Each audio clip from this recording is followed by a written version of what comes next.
This is Transfer Talk. 3 days remain in the transfer window and Manchester United could sign a new midfielder before the deadline, with 3 options emerging as potential targets. Manchester City could land Matheus Nunes too, with the Wolves midfielder going on strike. Brennan Johnson is a wanted man, but will Tottenham be his destination? And Romelu Lukaku is heading to Roma, with the Chelsea striker set for a medical tonight.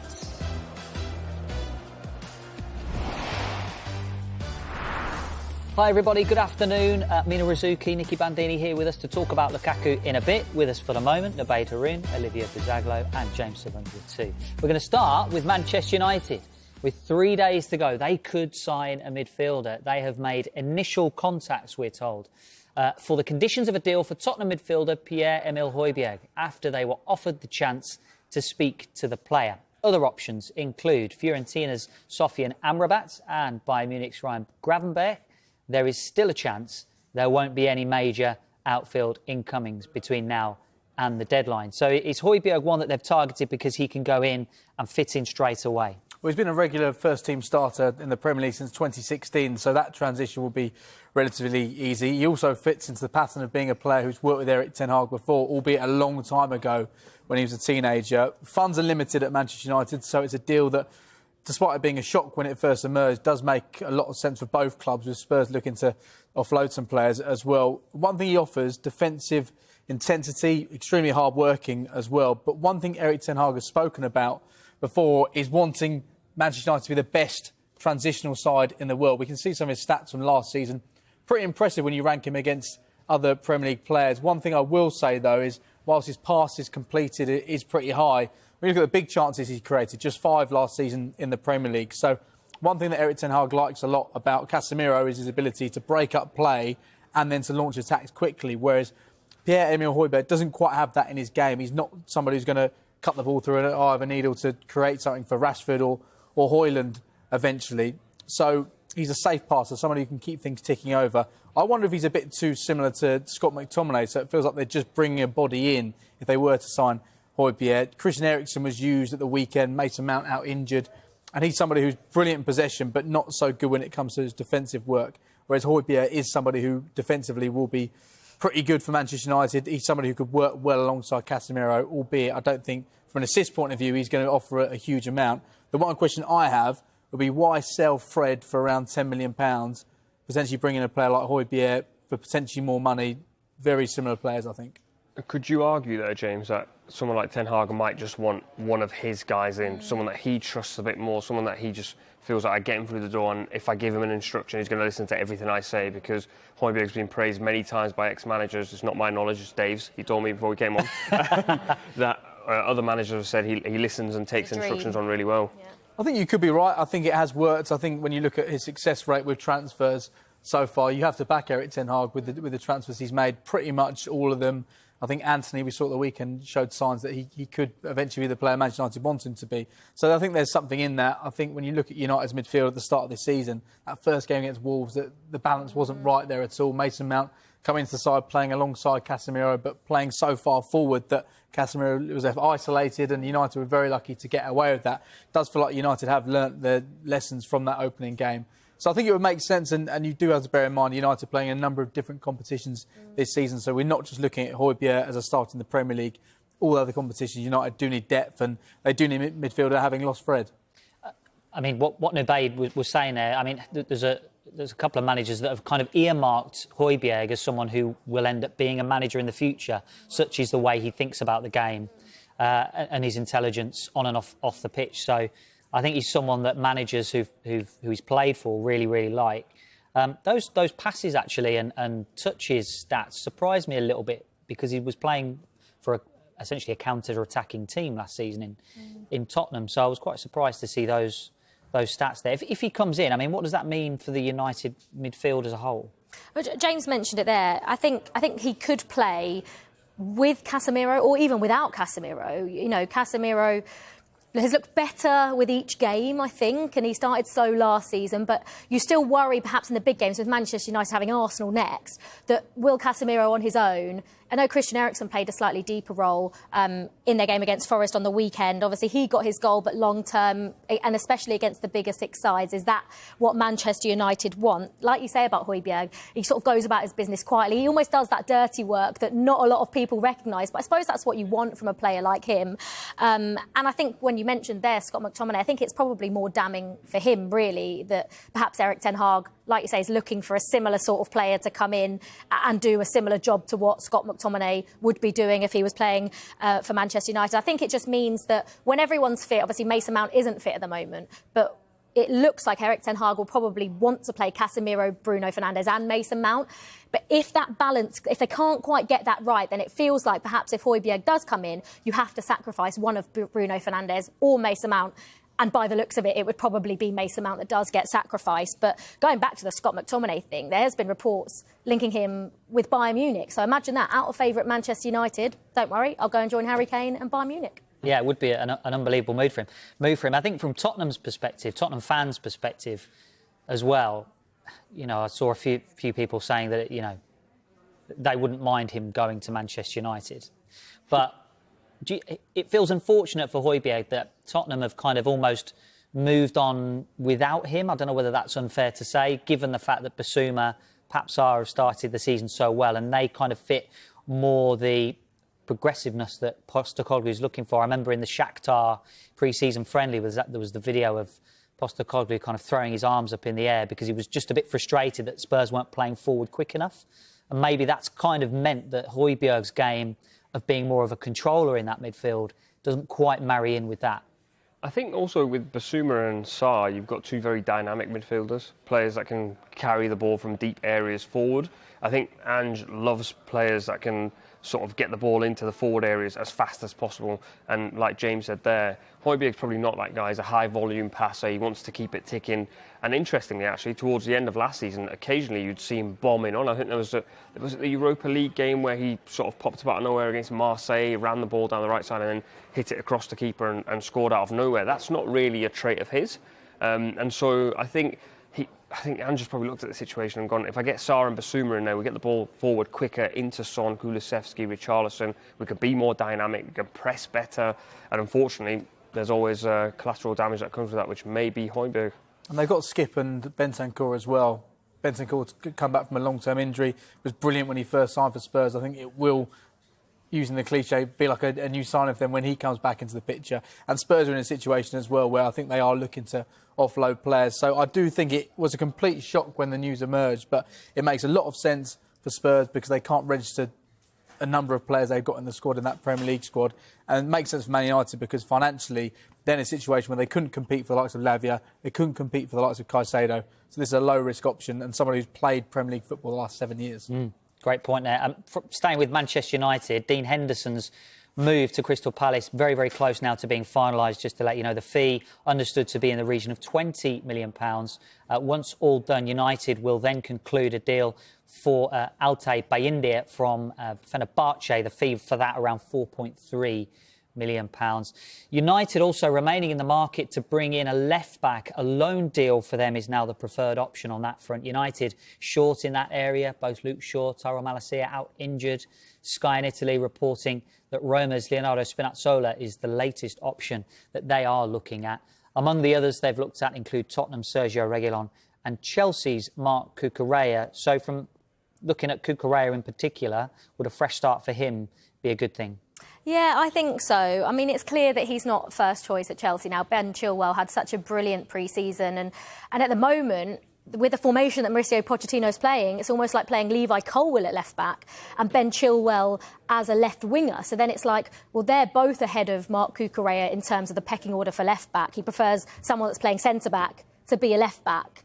Ian Maatsen has also started, well, he played pre-season really, really well, and I think Chelsea fans would probably like to see him there as well. So it's just the options that Chelsea have in that position, hence why they let Lewis Hall go to Newcastle alone and an obligation to buy, because the options just are too much at the moment in that left-back spot.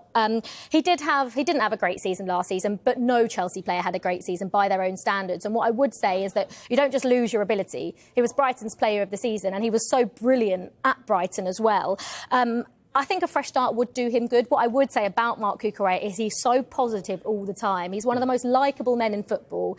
He always, even last season when you'd go down to Cobham, people would say how Marc Cucurella was the one trying to lift the spirits. He was making everyone laugh, and he still does that whenever you go down to Cobham. He's always the joker, and you want to see him playing football. You want to see him get back to the Marc Cucurella that we saw at Brighton. And I believe that going somewhere, whether that is Man United or not, I just think getting regular playing time would be perfect for him right now. OK, we've got some news reaching us regarding Matheus Nunes. As you might well expect, given the fact that he's on strike, he is not going to take part in Wolves' game against Blackpool tonight in the EFL Cup. As of now, Wolves haven't received a new bid from Manchester City for him. A reminder, the player hasn't turned up for training this week, so Nunes not going to be involved for Wolves tonight against Blackpool in the EFL Cup. Quick update as well from West Ham today. They remain in talks with Corinthians over the signing of forward Yuri Alberto. We are told it's a problematic deal to do, complicated by the number of representatives and intermediaries involved. Initial talks as well have taken place with Jesse Lingard and his representatives over a short-term deal. You remember that Lingard has been training with the first-team squad at West Ham over the summer, primarily to keep his fitness up. We know that he's actually impressed quite a lot of the West Ham staff there with his fitness levels, with his ability, with his quality. So we can now say that initial talks have been held with Jesse Lingard and his representatives over a potential short-term deal. Next, on Transfer Talk, for the final time of the window, we're going to be joined by Italian football experts Mina Rizzucchi and Nicky Bandini. We're going to talk Sofian Amrabat and Romelu Lukaku. That's next.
Welcome back to Transfer Talk. I've got a tour of the newsroom here. When are you coming round? Where are you coming? There you are. Fantastic. We're going to talk Serie A now. We're joined by Italian football experts Mina Rizzucchi and Nicky Bandini. Great to have you with us in this transfer window, as always.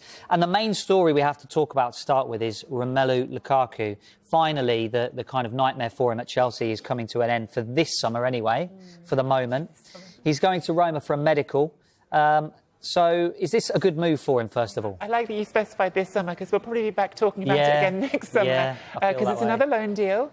I think it's the deal that fits everybody at this point of the transfer window. Obviously, we've been coming in every week, and early in this transfer window, Chelsea were very much hoping to get a nice fee for Lukaku, something at least in the 30 million euros ballpark. They haven't got close to that. They're going to get about 5 or 6 million euros for this loan deal. But it's a deal that gets him off their wage bill for this season. And as I understand it, he's taking a reduced wage again to go to Roma. So Roma get him at a lower price, and Lukaku gets what he needs, which is starting football. He will go to Rome. He will be very well received by fans who are easily swept up, I think, by new signings, but also see him as someone who did help Inter win the league title just a couple of years ago. They know he can score goals in Serie A. They know he's what the team needs desperately, because Tammy Abraham is out injured until the new year. So it fits for everybody. It's a compromise for everybody, even for Roma, who are fighting very, very hard to stay under financial fair play regulations. It's going to be a hard work kind of deal. But I think on the footballing side of it, I think it's a nice fit for him going to Roma. Yeah, I think it's gosh, you know, this was a player who was talked about Inter as being sort of the love of his life, and then started negotiating with Juventus, which broke their hearts. And Juventus for them was for him, you know, he wanted that move. And then to go to Roma now, seems like for him it's not the same as perhaps being a Juventus or an Inter. Or Will the Roma fans care about that? Will they care about that? Well, there's already a mural. Okay. They've already painted one in his honour, with the U as a V to make it all very Roman style. So you already can see that they are very in love with their new purchase. And one thing that you have to understand, and I think that Lukaku has understood now, is that maybe on a tactical level or whatever it is, he wanted Juventus, he wanted that move, but he is somebody who cares a lot about the psychological aspect of the game. He really needs to be loved, and he really wants the fans to cherish him. Now, he got that in Inter, which is why he did so well at the time under Antonio Conte. And he spoke about last season about the fallout of that World Cup having an effect on him. And he felt that he had let his team down. And you could see that it took a while for him to really regain himself at Inter. Towards the end of the season, I thought he was very good for them. But at Roma, he will find the right environment that will love him. But I do feel that for him, I think that he, you know, at one point he spoke about himself as being the top 5 strikers. And you just imagine that the top 5 strikers would have ended up at the very top level, at the very elite level, always at the Champions League. And unfortunately for him, it hasn't panned out that way. And I think what is good for him, if there's any manager who knows how to tap into a chip on someone's shoulder, is Jose Mourinho. He's done that with players before. You go back to all the way to his treble at Inter when he took Wesley Sneijder, and Sneijder was this forgotten piece at Real Madrid, and he went on to be a key part of a treble-winning team. He's a manager who can do that. It's a fan base that already love him, and he hasn't even kicked a ball yet. Yeah. And you've got another player alongside him, Paulo Dybala, who's also at that point of trying to relaunch his career in Rome. Actually had a really, really impressive first season when he was fit, which is always the challenge for Dybala. How often is he going to be on the pitch? But when he was, he did brilliantly. I mean, this team was in the Europa League final last season. They're a team that can go places, and I think he will score goals for. So I do think the potential is there. But yeah, it's as Mina says, this is not what he wanted at the start of this transfer window. It's not what Chelsea wanted at the start of this transfer window. Everyone's adjusting there, yes. But he did, you're right. I mean, as in he said that he spoke about the first time he had under Jose Mourinho being quite difficult for him because he was so young. But he did say then afterwards that, you know, I would run through a brick wall for him. And you could see that 76 appearances under Mourinho for United, 33 goals, 11 assists. It's quite good statistics for him.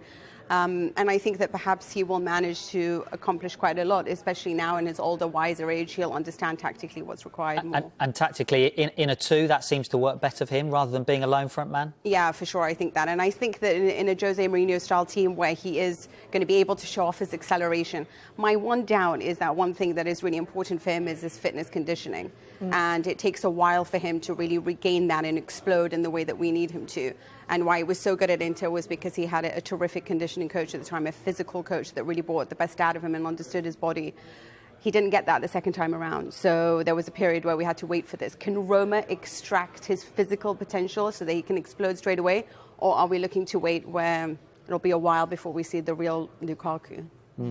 Let's talk a bit about Manchester United. Fiorentina's Sofian Amrabat remains a midfield target for them. I mean, what's going on there? What are we waiting for here? I think we're all a bit mystified that this deal hasn't happened. Fiorentina's position has been pretty consistent on this. They want 30 million euros for the player, and I think if Manchester United wanted him enough, that deal would have happened by now. My reading of the situation and the fact that it hasn't happened is that those concerns that we've talked about, which are mostly physical, I don't think anyone's looking at him as a player and thinking he's not worth that amount of money. It's whether or not his body is going to hold up through anywhere in a season right now, but certainly the Premier League, which is a very combative league. He's a very combative player wherever he plays, frankly.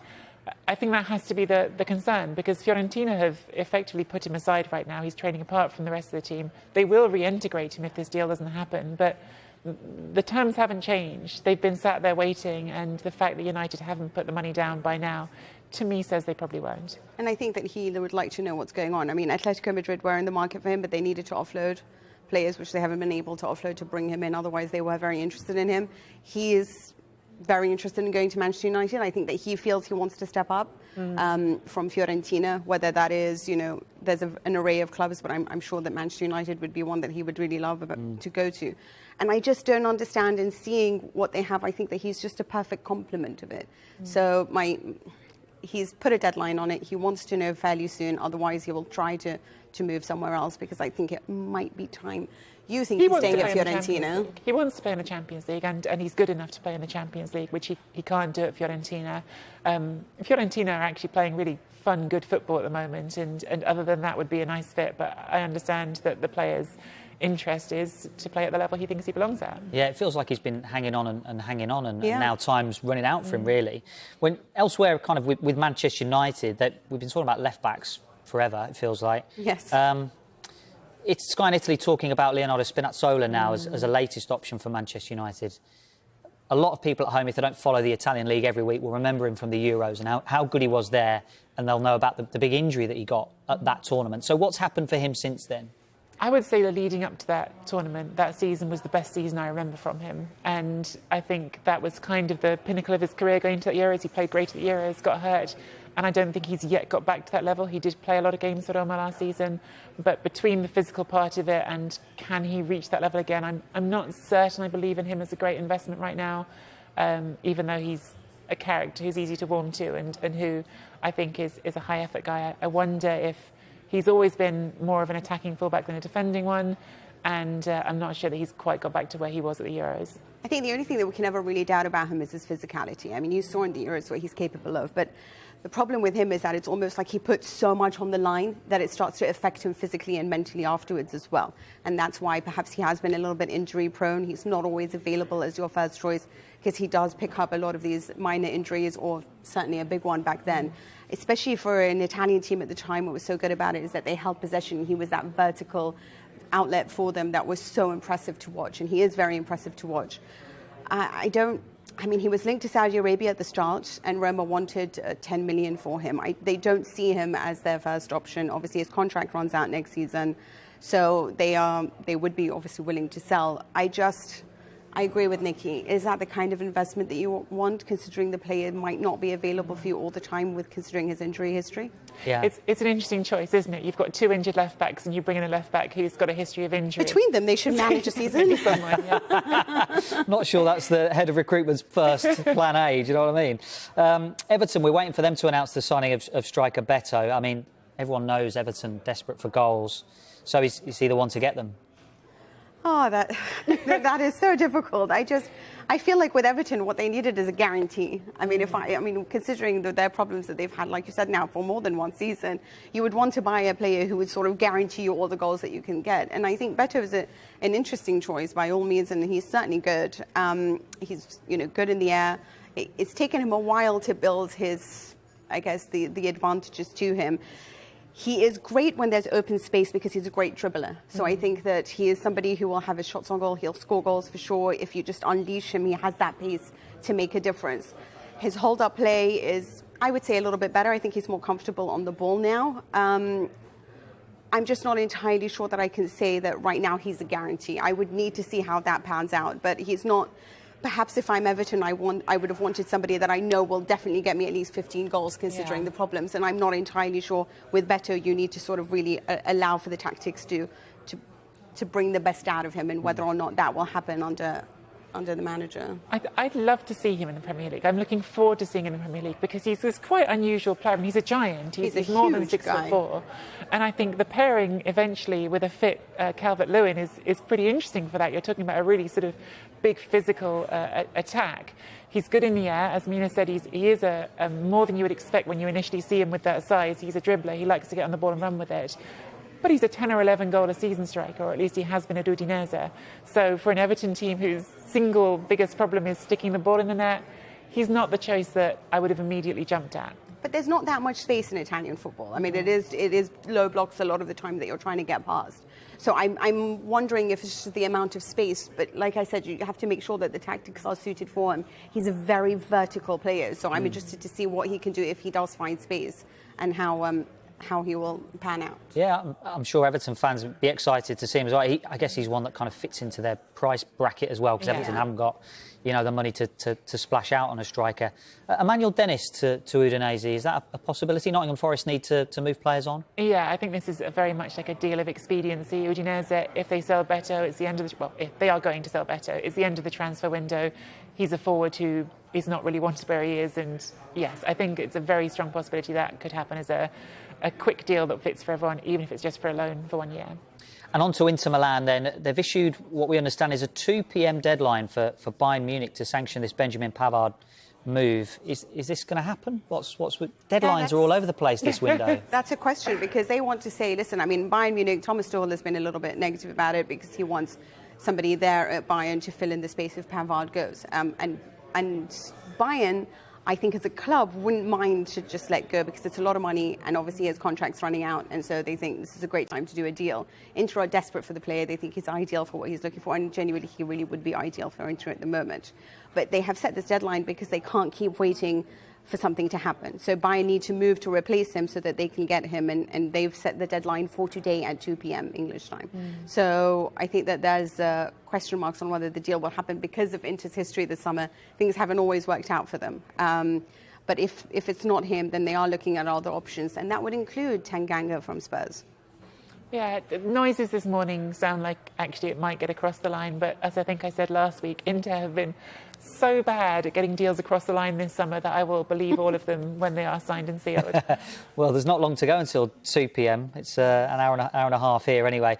Mina, Nikki, thank you so much for coming in. You've been brilliant throughout the transfer window, so thank you very much. Thank you. We have got a little bit of breaking news to bring you, and fresh after signing Timothy Castagne from Leicester today, Fulham have agreed a deal with Sevilla for striker Lucas Ocampos. Fulham in the market to fill the position left by Alexander Mitrovic's departure. The decision will now rest with the player. Meanwhile, the club are also in talks with Everton over the signing of midfielder Alex Iwobi. He has entered the final year of his contract at Goodison Park. He's out injured at the moment. Marco Silva was manager of Everton when Iwobi joined from Arsenal. We're told 2 other clubs are interested. One other club from the Premier League and 1 club from Europe.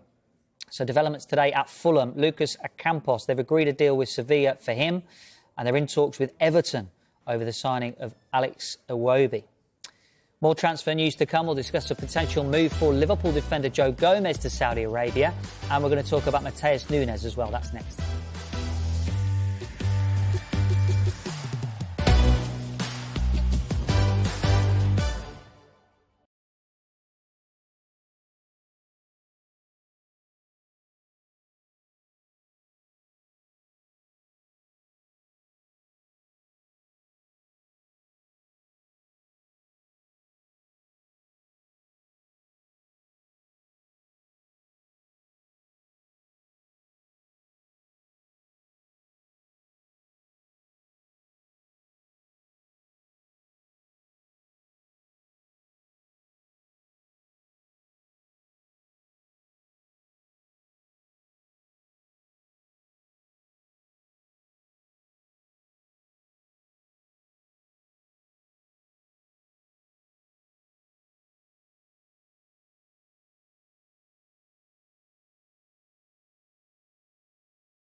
in the market for a striker after Alexander Mitrovic's departure.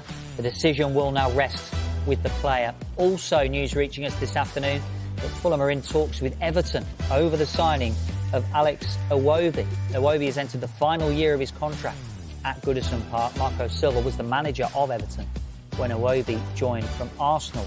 Not just Fulham that are interested in the player, 2 other clubs, including another Premier League side and one from Europe as well. Alex Iwobi, he obviously came off injured in the defeat to Aston Villa, and without wanting to sound disrespectful, he is one of Everton's high-quality players. Why would they want to let him go? I think that's fair to say. I think the situation may be a financial consideration they have. He's got 1 year left on his contract. This will be the last summer where they can get any money for him, and whether or not they look to extend his contract, we wait to see. But that would make sense. But I think, as you say, he's one of the bright sparks for Everton. He was a really important player last season. His stats don't always add up, but a really important part of them staying in the Premier League. And you'd think he was quite an important member of Sean Dyche's plans this season. Everton have signed Jack Harrison. They've signed Arnaud Danjuma, but Harrison's currently out injured at the moment.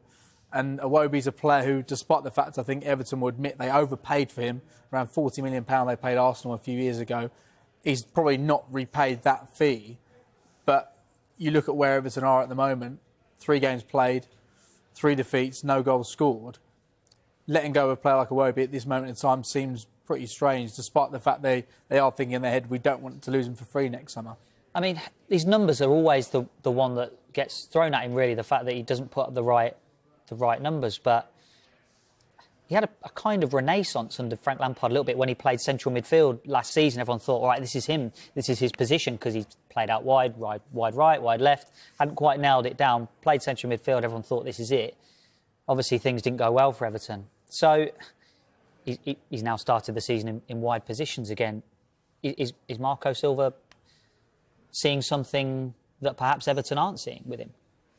Maybe. I mean, I watched Fulham against Arsenal, and I thought they were really, really dangerous going forward. They had some really, really good chances in that game, and you think maybe Marco Silva probably would want to add options to his attack. They didn't have the greatest pre-season, Fulham. I think Marco Silva came into this Premier League season going, we haven't had a great pre-season. We need a little bit more time, and there was obviously rumours about his future as well, wasn't there? I can't really understand, apart from the whole money situation, is probably why Everton are letting him go. But again, like you say, James, the stats don't back it up, but I just like watching football with my eyes, and it was very similar. I'm not comparing Alex Iwobi to Eden Hazard, by the way, just to put that out there, but Eden Hazard was a player who you watched, didn't get as many goals or assists as you'd like, but was more often than not the best player on the pitch, whether he got the assist to the assist. But with Alex Iwobi, you watched him last season, and he was by far and away one of Everton's standout players, by a country mile, you would say. Yes, obviously he didn't get many goals or assists, but I feel like you do lose a lot. By losing Alex Iwobi, you lose a lot in that team that Everton don't have. And how are they then going to replace that, I think, is... Yeah, I mean, as for Fulham, they started with Lukic, Palhinha and Pereira in midfield. I don't think Lukaku is their first choice. He was actually being subbed on and off for Palhinha towards the end of last season. So you'd imagine Iwobi comes and plays on that right side of a midfield 3, so it's a little bit more narrow. But to Olivia's point, Everton can't afford to lose players. They're at a point whereby they're going to be fighting in the relegation battle this season, almost guaranteed, unless they do end up signing Beto and he hits the ground running and they have some goals. But if they don't, they're losing, I would say, probably one of their best players from last season. Certainly one of their most dynamic players, someone who can take a game by the scruff of its neck. But also, I think he is better suited to playing more narrow. That's certainly something Lampard sort of unearthed in him. And I think he's sort of like, he's lost his winger gene, if you like. He doesn't want to take his fullback on as much anymore because he's so technically gifted. Yeah, I mean, it must say, with a player coming into the final year of his contract, the financials will obviously play a significant part for Everton in this deal. Liverpool next, and Al Ittihad have essentially put Joe Gomez at the top of their list of defensive targets. They are planning an approach once they have resolved their pursuit of Mo Salah. The Saudi Pro League club have yet to speak to Liverpool about Gomez, with their focus entirely on trying to do a deal for Salah, although Sky Sports News has been told their interest in Salah is cooling due to Liverpool's refusal to negotiate. So if they don't get Gomez, Salah, I should say, they're going for Gomez. I mean, in a similar position to Everton, really. Liverpool don't want to lose players right now. Yeah, I mean, it's interesting that they're going from Salah to Gomez. I feel like Gomez isn't a right winger and Salah's not a centre-back. I don't see Liverpool selling Joe Gomez. He was very, very good when he came on against Newcastle. I think he's been one of these players that gets criticised quite often, but he's in and out the side. He's versatile. He played left-back in his first season for Liverpool. He can also play right-back when Liverpool want to go a bit more defensive and move Trent potentially into midfield. But equally, Liverpool only have Konate, Matip, Van Dijk and Gomez. Klopp said after the Newcastle game, Matip on the 70th minute, his words were, the big man got tired. On game week 3, that's not a good sign. And Liverpool are also after a centre-back. So, in my opinion, it makes no sense. But equally, Fabinho didn't make any sense either. So, if the offer's 30, 40 million pounds, it becomes really difficult to reject. There's only 3 days left in the window. So, I'm personally praying Liverpool don't sell Joe Gomez. Gomez had a tough time with injuries and consistency. Players at the club. He joined 8 years ago from Charlton, but as you said, he's had his injury problems. He's had issues with form and confidence as well. Confidence, I think, has been the main thing for Joe Gomez. I would be surprised if they let him go because they don't really have any senior options at right back as well, and that's been a position that Klopp has used him at times. Only started 15 Premier League games last season, but as Nube was saying there, he actually did impress off the bench, coming on in really difficult circumstances against Newcastle, with Liverpool managing to turn that game around. He has had a lot of flack as well. I think he had a really difficult game against Real Madrid at home in the Champions League. Liverpool 2-0 up and managed to concede 5 goals in that, and he took a lot of the flack for that. So maybe a move could work for him, but I don't think a move to Saudi Arabia is the right one for a player who I still think has a bright future. OK, on the way, 3 days left in the transfer window. We'll take a look at who needs to do what next.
Welcome back to the final part of Transfer Talk. Let's talk Wolves now. Midfielder Matheus Nunes is currently on strike and will not feature for them tonight in the EFL Cup against Blackpool. He hasn't trained this week and wants to move to Manchester City, who have seen a £47 million bid rejected already in this window. As of yet, they're waiting for a fresh bid from Manchester City. You'd expect Gary O'Neill would have to face questions about this tonight as they play in the EFL Cup. Do we have some sympathy for the manager in this situation? Absolutely, and let's remember the players that left the club before he even joined this summer. Ruben Neves heading off to the Saudi Pro League. João Moutinho was let go, as was Adama Traoré, and Raul Jimenez left for Fulham as well. And I think he's done admirably, considering the fact he came in 3 or 4 days before the opening game of the season against Manchester United, a game that perhaps Wolves should have got something from when you consider their performance. Didn't do so well against Brighton, but then a really important 3 points to get them off and running it at Goodison Park. And the fact is, he's been there for a number of weeks now. He's still yet to be able to bring in one of his own signings. So it has been a really difficult environment for Gary O'Neill to come into. The transfer funds have been non-existent this summer. I think the only potential positive would be if they sold Matheus Nunes, then surely he would be given some money to spend. But we're running out of time, 3 days left in this transfer window, so I think he'll want clarity now on what's going to happen with his future.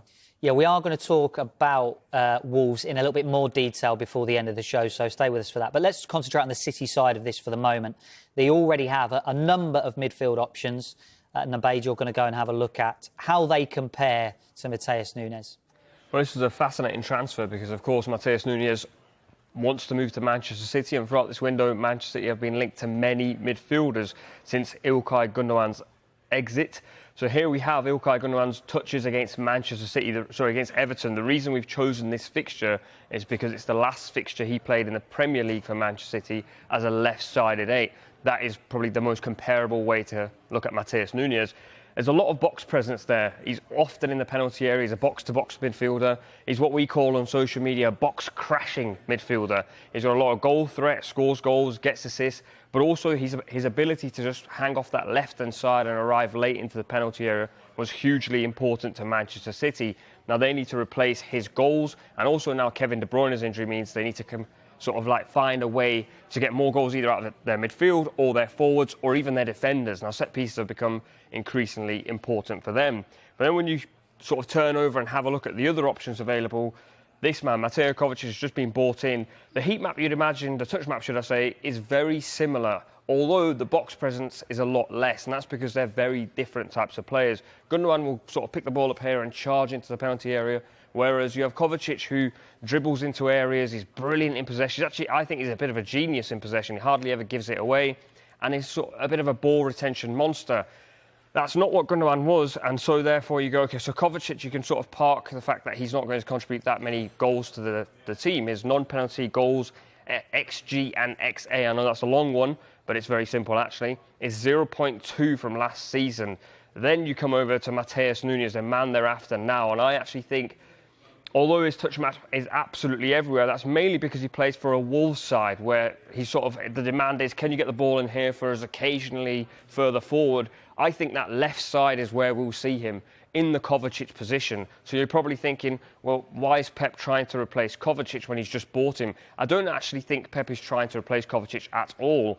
They needed a midfielder, they needed a body through the door, and Matheus Nunes feels like it makes sense. Pep has personally said he's one of the best midfielders he's watched. He's an extremely dynamic midfielder, very good at getting the ball from defensive areas into forward areas. And if there's anyone close to Gundogan in terms of that profile of someone who can do the defensive work, arrive late into the box, run with the ball, it's probably Matheus Nunes. Now, he needs to refine his game. He's a little bit loose in possession at times, and his goal contributions are pretty low, 0.16 non-penalty XG/XA last season, and so therefore he needs to improve on that if he is to be the Gundogan replacement. My concern actually is with an Englishman in that Manchester City midfield already, Calvin Phillips. He's still at Manchester City, would you believe? He doesn't seem like he's in the plans. If Matheus Nunes comes in alongside Kovacic, what happens with Calvin Phillips? It's a really tricky one. He's not even young now. He's 27 years old. He only made 12 appearances in the Premier League last season, started just 2 of those games, and they were 2 of the last 3 games of the season. But we can't forget, it's a bit like Marc Cucurella. You know, he signed for City, hasn't really played, but the quality was there. We saw it, how brilliant and dominating he was when he played for Leeds. It's quite clear, buying Matheus Nunes, I know obviously not in that position, but that Pep prefers other options. It's really hard to displace Rodri. Rodri is arguably the best in the world in his position. And when Calvin Phillips signed for City, he said, I came to this club to play football and I want to be involved. But when you've got a player like Rodri in front of you, it's very difficult. I always want to learn and grow. And to be honest, playing with Rodri every week in training has probably done that. You probably learn so much from a player like Rodri. But again, when City are battling it out and they want their best players playing pretty much every single game, you know, it's going to be Rodri. And it now looks like if it's not Rodri, it could be Mateo Kovacic sitting. So for someone like Calvin Phillips, I know it's obviously difficult, probably because of the wages he's on at City as well now. But I'm sure a lot of Premier League clubs would take Calvin Phillips. If he gets fit, can get back to that Leeds player, then surely Premier League clubs would take him.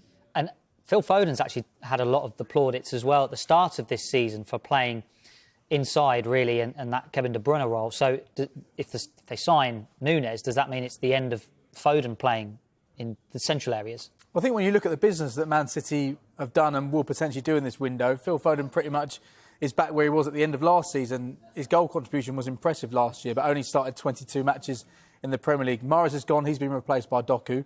Gundogan has gone, he's been replaced by Kovacic, and it looks like De Bruyne, out injured for several months now, could be replaced by Nunez as well. And much to FPL managers' dismay, Foden didn't start the game the weekend, still came off the bench and scored made an assist, but he had a stomach problem. That's why he didn't start the match, because when you look at how he played against Newcastle, it would have been a no-brainer, even in a Pep side where things rotate so much, for him not to start that match.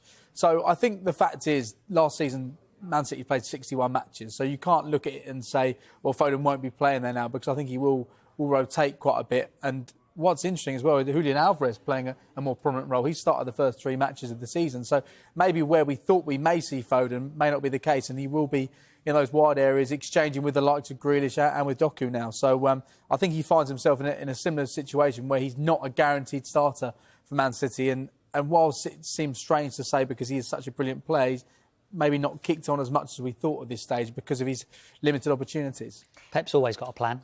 I was just going to say, is it ridiculous that we're sat here talking about Phil Foden, saying he's not playing enough and he needs to be playing more consistently in a position that he wants to be playing in? But how long does Phil Foden give it? I'm sure he's obviously very happy playing at Manchester City and winning trebles and winning all those trophies, but for someone that should really be playing every single week, and for someone that would probably get into every team in the Premier League, how long does he give it before he thinks, should I maybe go for a new challenge? And be the main man and somewhere. Be the main man somewhere, because he's that good. And you're saying, he might not have kicked on as much as we thought. That's because Pep doesn't play him starting regularly in that team. So how long does he give it? You have to sort of question where Olivia's just said there, he could play for any team in the Premier League. He's 23 years old. City obviously have options, but if Foden was the guy that we believe he is, that where we think Pep believes he is, I think Pep would find a way to start him every single week, and that has not happened. And so there is an uncomfortable conversation to be had there. Maybe not just yet. Yeah, I don't think that's one for now. Phil Foden and Manchester City started the season terrifically well. I do want to just mark your card on an outgoing at Manchester City. Still waiting for Barcelona to submit a formal offer for João Cancelo. Discussions have reached advanced stages over a permanent switch for the defender. And I do want to go back to Wolves, because I promised everyone we would be talking about Wolves before the end of the show in terms of what they need to do between now and the deadline. What is it that they really need? A striker. They need goals. Kelechi Iheanacho's been linked from Leicester, and I think he'd suit Wolves very well. Fulham as well, they looking to do business. We talked about them. Lucas Ocampos, Alex Iwobi. They need to do something as well, right? They want to do a lot. I spoke to Marco Silva yesterday at his press conference, and he wants to sign at least 5 players before the end of the window. They brought in Timothy Castagne now. They want options in different areas at full-back. Looks like they may be signing Lucas Ocampos. He's a striker, but he can play in wide areas as well. I don't think they will quite be able to replace the goals that they've lost in Alexander Mitrovic. Keen for a winger. I think a lot of players left at the end of last season, whether it be the end of their contract, loan players going back to their parent clubs, and of course Mitrovic as well. So they need to do a bit of work, but if Iwobi and Ocampos come in, as well as Castagne, I think he'll be quite happy, Marco Silva. We were going to do Man United, but... Everyone knows what they need, I think. We've spoken about it enough, haven't we? I think they need a right back, a left back, a midfielder, maybe even a striker. Nice. There you go. Nabil, Olivia, James, thank you very much. Good Morning Transfers is back tomorrow at 9 a.m. Do join us for that as we count down to the close of the transfer window. Transfer Talk is back tomorrow at midday as well. Join us for that. And the Transfer Show returns tonight at 5 and 6 p.m. We are Transfer Centre all day during the day here on Sky Sports News as we look forward to the end of the window. So there's more transfer news on the way. Stay with us.